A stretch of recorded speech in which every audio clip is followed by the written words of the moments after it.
Paz e graça, irmãos amados em Cristo.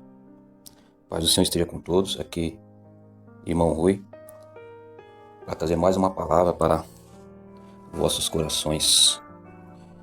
Meus irmãos, e a palavra que eu vim trazer hoje é sobre Mateus, capítulo 9, do versículo 27 até o 30, que fala sobre os dois cegos que Jesus curou. Naquela época, naquele momento, quando Jesus partiu dali, ou seja, quando Jesus saiu da casa do governante de Jairo, os dois cegos que provavelmente já tinham ouvido falar da sua presença ali, esperaram a sua saída e passaram a segui-lo. Então, enquanto Jesus passava pelas ruas, eles choravam e clamavam dizendo: Tu, filho de Davi, tem piedade de nós. Na verdade, o título que eles aqui dão a Jesus mostra que eles acreditavam que ele era o Messias. Pois naquele momento não era universalmente entendido que o Messias seria um descendente de Davi, mas filho de Davi. Um dos nomes então atribuídos, a ele pelos judeus na época. Inclusive veja aí Mateus 12, 23, e Mateus 22, 42 ao 45. Vocês vão perceber aí. Tirar suas dúvidas. Como esses homens eram cegos, eles não podiam ter evidência dos milagres de Cristo, senão a partir dos comentários das outras pessoas, porque os seus sentidos eles não tinham sentido de visão, não tinham como ver. Então, eles acreditaram neles. Portanto, foi através do testemunho de outras pessoas que viram esses milagres, e comentaram e eles ouviram. Então, visto sob essa luz, persuasão do poder de Cristo para curá-los, que na verdade era um exercício de fé altamente louvável neles, e que refletia a grande honra sobre Jesus. Porque, por um lado, mostrava sinceridade e liberdade dos preconceitos que cegavam as mentes daquela época sobre Jesus. Aquela prepotência, aquela generalidade dos judeus, combatida, por outro lado, pela verdade, a notoriedade dos seus milagres. Foi, portanto, para a glória de Deus, para a edificação de outros, que a força da fé daqueles homens foi descoberta. Isso foi feito pela perseverança deles de importuná-lo, para que tivesse misericórdia deles. Apesar de parecer que Jesus havia recusado, de recusá-los pela resposta que eles retornaram às suas perguntas sobre sua fé. Quando a fé deles foi suficientemente manifestada naquele momento, ele tocou os olhos dos dois e determinou: de acordo com a sua fé, seja para você.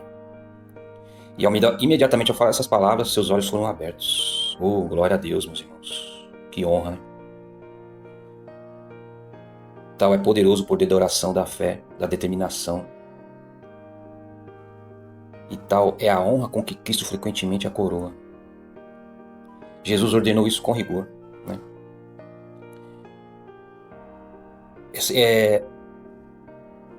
Isso foi tão... Como é que eu posso dizer, meus irmãos, explicar isso? Dois homens que eram cegos, mas seus corações acreditavam. E você veja que Jesus, na época, por alguma razão, ele proibiu que seus milagres fossem divulgados. Inclusive você pode ver em Mateus 8:4. Então, esses homens, no entanto, ficaram tão felizes por causa do milagre que Cristo havia realizado por eles, e tão agradecidos a ele pela restauração da vista deles. Você imagina pessoas que não enxergavam, do nada passaram a enxergar. O quanto devem ter ficado maravilhados. Então eles não puderam deixar de falar sobre isso. Onde quer que fossem, aí espalhavam, e a fama de Jesus se espalhou por todo o país. Foi expressamente predito pelo profeta que o Messias deveria abrir os olhos dos cegos. Talvez em Salmos 146, versículo 8, Isaías 35, 5, Isaías 42, 7. Este é o primeiro exemplo registrado pelos evangelistas em que Jesus provou ser o Messias, cumprindo essas predições, meus irmãos.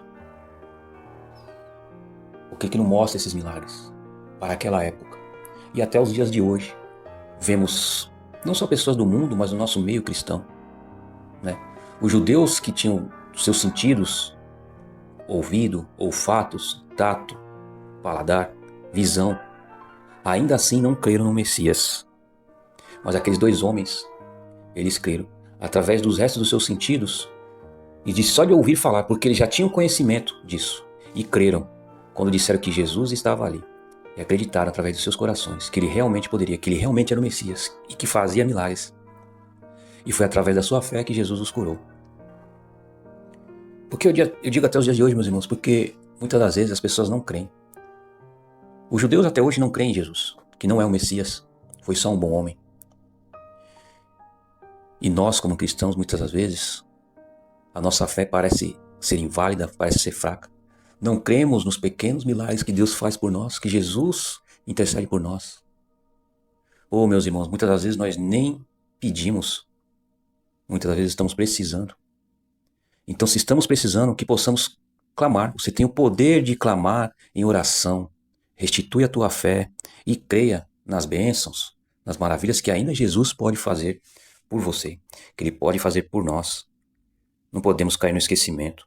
Não podemos deixar que as coisas do mundo influenciem para que esqueçamos o poder divino que Jesus ainda faz por nós. Quem crê, diga amém. Meus irmãos, mais uma vez, agradeço a Deus pela oportunidade de estar aqui mandando esta mensagem, de mais um aprendizado, seja para mim, seja para você. Fortaleça cada vez mais a sua fé em Jesus, o nosso Mestre.